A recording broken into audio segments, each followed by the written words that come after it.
మన పాఠశాలలో పూర్తిగా క్లాసులు పక్కన పెట్టడం కాదు, కరెక్ట్గా ఇంటర్వెల్ టైం లేదా చివరి 4 గంటల తర్వాత అలాగా ఈరోజు ఉదయమే కొంచెం ఒక 1 అవర్, అది కూడా మధ్యాహ్న భోజన సమయంలో, అంటే సమయ పాలన పాటిస్తూ సరదాగా ఆడుతూ పాటలు పాడుతూ ఒకరోజు ముందుగా, రేపు సెలవు కాబట్టి ఒకరోజు ముందుగా మనం ఈ కార్యక్రమాన్ని నిర్వహించుకుంటున్నాం. ఈ కార్యక్రమాన్ని నిర్వహించడానికి ప్రధానమైన పిల్లలందరికీ కూడా మీ వెన్నంటి ఉన్న ఉపాధ్యాయులకి ప్రత్యేకంగా అందరికీ ప్రత్యేకమైన అభినందనలు తెలియజేస్తూ, డాక్టర్ సర్వేపల్లి రాధాకృష్ణన్ ఆయన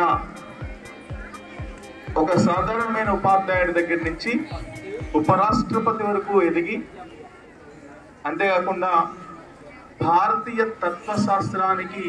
ప్రపంచ స్థాయి గుర్తింపు తీసుకొచ్చిన విద్యావేత్తగా, రాష్ట్రపతిగా,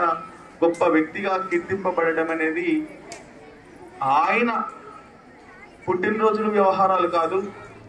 నాకు సంబంధించి మీరు సన్మానం చేయడం కాదు. ఉపాధ్యాయులు లేకుండా సమాజం అనేది ఉండదు కాబట్టి నా పుట్టినరోజుని నాకు ఏదైనా సాయం చేయాలి, నాకు ఏదైనా సన్మానం చేయాలంటే మాత్రము మొత్తం భారతదేశంలో ఉండే ఉపాధ్యాయుల దినోత్సవంగా జరుపుకోవాలన్న ఆయన అభ్యర్థన మేరకు అప్పటి నుంచి మనము సెప్టెంబర్ 5 గురు పూజోత్సవాన్ని జరుపుకుంటున్నాం.